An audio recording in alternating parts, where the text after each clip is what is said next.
Hello and welcome to this review of El Toro tequila, imported tequila silver, made in Mexico. This brand was introduced in 1959 by some little company I never heard of. I don't know if it was a little company, but they don't have anything listed for it now. And then it was acquired by Barton. And Barton was acquired by Sazerac. They're owned by Sazerac today. So it says, imported by and bottled for Barton Imports, Louisville, Kentucky. Then it's Sazerac.com right here. They don't have it listed on their website, but they don't list all the brands.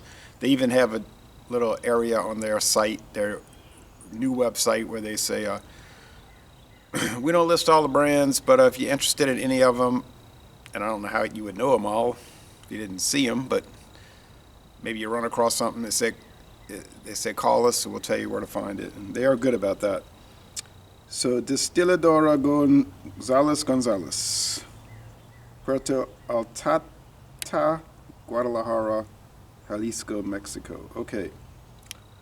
Named for the majestic bulls of the old world Mexico, El Toro Silver is distilled in small batches to create a smooth premium tequila with an unusually clean finish. Well, we'll see. There are a few video reviews. I don't see any written reviews for it. It was $7.99 at Savannah Discount. So I'm sure some other stores have it. This is a liter bottle. I've never seen it in this town, but we're not a big town, and you're gonna get more as you get closer into into New Orleans. You usually wouldn't find something this inexpensive here. In smaller towns, you can have higher prices, but in the New Orleans area, got much more competition. And Savannah Discount and Discount Depot and International Market seem to really, and Star. I need to go back to Star one day. They make a real big effort to, I guess, to try to outprice each other on the low prices. And Total Wine and More showed up, and I wouldn't say it drove down the prices at the other places, but they're certainly trying to get in that, make sure everything's at least $1 cheaper than Walmart, I've noticed. It's clear, it's silver. This is a mixed toe tequila, meaning it's about 51% blue agave and the rest is filler, like some kind of sugar syrup, more than likely. Fermentable sugary syrup. But it is a type of tequila, so Jose Cuervo is probably the most popular mixto. Here's the Kansas City Southern Railroad, of course. American blended whiskeys do that too, though.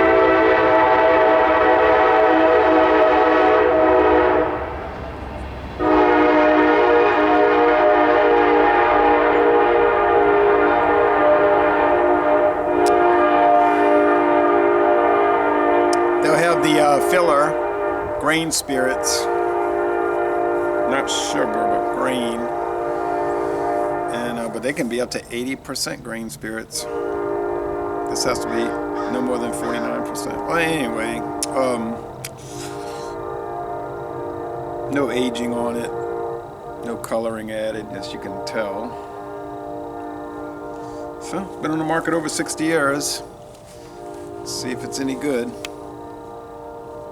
I know I'm doing a bunch of tequila back to back, but what I'm trying to do is bring in a tournament. I want to get the tournament off rolling. So, and then I'll go around the other types and get back to it. So I wanted to get it launched. And then we'll get to the rye whiskey, and then the straight bourbon, and then the American blend, and the blended Canadian, and so forth. Blended Irish. It's a neutral appearance and sort of a neutral aroma. There's a little bit of that peppery tequila spice in the nose, like the oven roasted gourd, succulent type thing, vegetable product, but I think think the filler is shining through on the nose. Nothing like off-putting or bad or foul about it. But I guess for $7.99 a liter, you gotta expect it's gonna be pretty dull. I guess the benefit with something like this, the winning part of something like this is that if you pay that price and it's not nasty or terrible, then you really won. I've gotten rums for $6.99 a liter, cheaper, even cheaper. So you can get crazy prices around here. Not saying it's on the best stuff, obviously, but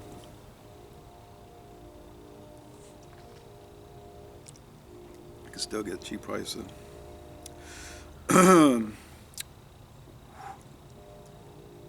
It's pretty peppery on the taste, though. It's very spicy in the flavor, more so than the gold, the Oro. This one's pretty sharp. I think I was reading one of the write-ups of this on, it's a sell sheet. I'm sure they just copy and paste it onto their site from the distributor or the actual company.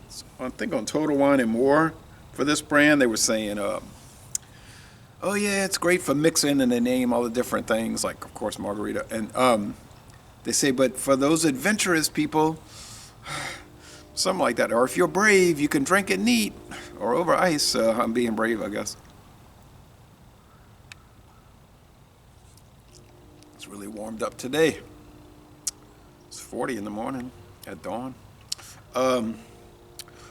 It's got some creaminess to it. I noticed, I didn't mention that in other videos, some of these tequilas have like a creamy nature, creamy body, creamy mouthfeel, really. Medium bodied, kind of a moderately long finish. This one hangs around a little bit more, I believe, than the gold.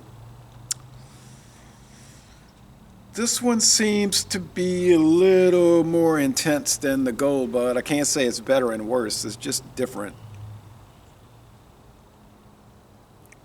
Have they changed it in this over 60 years they've been producing it? Since July 16, 1959? That's when they got the trademark approval, at least.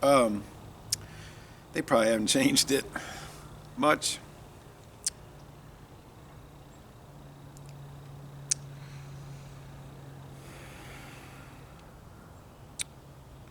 But then I think the gold has more of a roasted, I almost said like smoked, but it's like a roasted in an oven or a roaster in a roasting pan, something like that.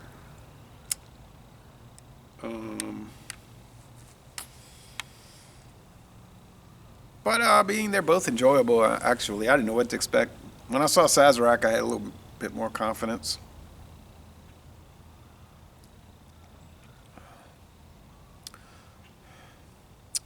Yeah, it's sort of a savory note actually. I gave the gold an 80, but I think now that I've gotten past that initial sharp beginning, which I'm getting used to it, I think this one's going to go to about 83, a B. I think it's a good product, not great or fabulous or anything. It's more can't speak, mostly ignored, as evidenced by no listing on distiller.com or Proof 66, and only a handful of video reviews. But still, it exists. It's on the market. It's around. It's worth buying. Would I recommend it? Heck yeah. I mean, I wouldn't. I saw some video. A guy in California was doing the gold, and he said, "I bought this El Toro gold. It was $11.99 a liter," and I was thinking, "Ooh, it's $4 more." Then he admitted he liked it. Didn't love it, but he said he liked it. He would buy it again. For this price, yeah, it's a real winner.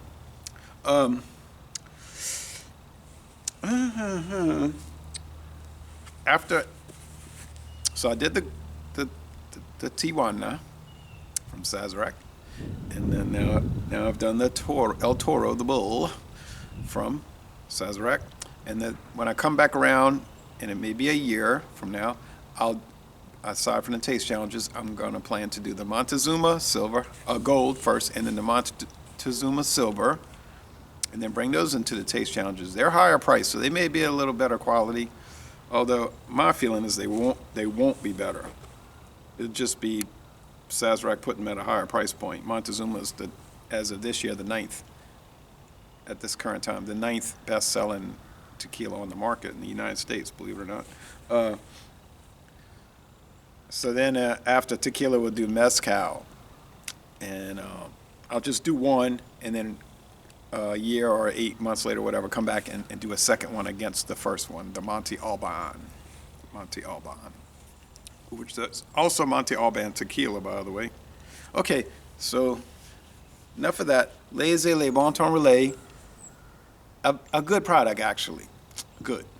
Whereas the other one was just marginally good, I think. I could, of course, reevaluate that. But I'm saying good here. We'll see what happens with future tastings. A B, and I'm going to say Laissez les bon temps relais. Y'all go to the Sazerac House in New Orleans if you want to. It's free. And take a tour, and I'm pretty sure they'll have tequila tastings over there with cocktails, of course.